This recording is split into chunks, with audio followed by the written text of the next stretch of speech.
Very well done pieces that lay out the information for readers on key educational issues. The author doesn't demand people agree with him. He presents things to let people make up their own minds. Good job. Eric Stinton's writing is smooth and inviting. Readers can relate to his column topics, which also can bring emotion based on events such as the suicide of a student at his school. He also offers some history in his columns, providing insight and context to readers. Honolulu Civil Beat's coverage of Congressman Kai Kahele goes to the very heart of why journalism is our country's fourth estate. How can one of Hawaii's two representatives not represent his constituents in Washington?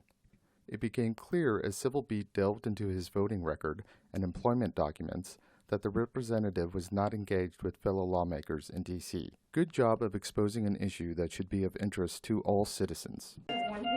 When someone has a stroke, minutes determine if a person will walk again, if they'll be able to speak again, and if they'll ever see their family again.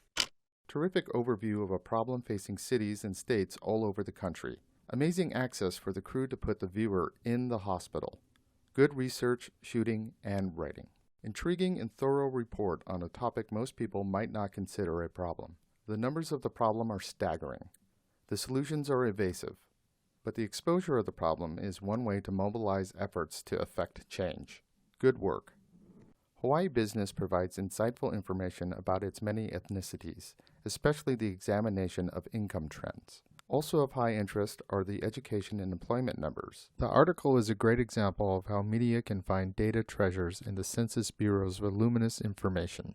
Who doesn't love a story about an underdog not given a chance at success, but comes out on top? That's why this entry stands out. You feel success in the making throughout the entire read. Then, the medals come, and the cycle is complete. Good profiles of the surfers and coaches and how they interact with one another. Excellent story. Keep up the great work. Environment Hawaii takes on the structure that's responsible for creating affordable housing in a big way. It doesn't mince words about a complicated system that appears to be corrupt. As a contest judge living on the mainland, I've always heard the housing is expensive on the Big Island, or Hawaii as a whole. The editorial confirms that notion. The lack of affordable housing will drive other rents higher as well, and points out that the system must be fixed. This is a good explainer piece for readers. The bright colors, the attention-getting figures, the joke which is easily understood with a first glance. Those things combine to make this a winning entry. Surveys of business leaders often are interesting because most of us either work for a business or own a business. Hawaii Business's Boss Survey offers what leaders are thinking, and this one was especially timely with its question on the COVID-19 pandemic. Traditionally, we have been on duty from 9 to 5:30. Ocean Safety Chief John Titchen. We see a lot of rescues when towers are not open, but at any given time, on any beach, people can get into trouble. Very nicely done package. Every aspect of the story focused on the impact to water lovers. Great photography, especially the close-up shot. Terrific editing, especially with the natural sound pops. Informative and a true winner. The photograph is mesmerizing. The colors, the history. Who was in that plane? What happened? Time taking its toll on the wreckage. So much to see here. Well done.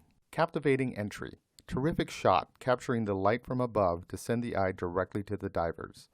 Nice work on seeing the opportunity for the shot, and nicer work to actually capture that moment in time. Spectacular work causes the images to literally jump off the pages. The impressive poses show the reality of life through weathered faces and a grand eye for detail. Hawaii Business's headlines draw in the reader with a clear language on the subject matter of the stories. Well-researched and well-written overview of the housing problem. All angles are covered, and the writing style breaks things down into layman's language. Good job. Yeah, we were the first television news crew to be in Saguaro, and that facility was built in 2007. It currently houses 1,000 Hawaii inmates. It has been up to 1,500, 1,800 even, so it is a big place for Hawaii prisoners to go to. Nicely produced segments showing a cost-saving alternative for Hawaii corrections officials. The focus of rehabilitation programs was especially pertinent to give inmates second chances once they're released. Excellent series exposing long-standing problems at Red Hill. The key point here is while there is awareness of the issue, solutions are slow in coming, even though the health and safety of the public is at risk. Nice work. Worthy of a first-place award. Scott Yunker's entry of 5 stories was a good representation of not only newsy stories, but also topics of interest to people beyond Hawaii. Well done. I'm pretty depressed. It is, this was all foreseeable. We knew this was going to happen. Nobody listened to us. The key to a successful story is documenting the impact on people. That's exactly what this series on Red Hill does. The human emotion is raw and real for the mother whose family became ill and then became an activist. You can feel the weight of the problem on these folks and others as solutions are sought. Fine job by all involved.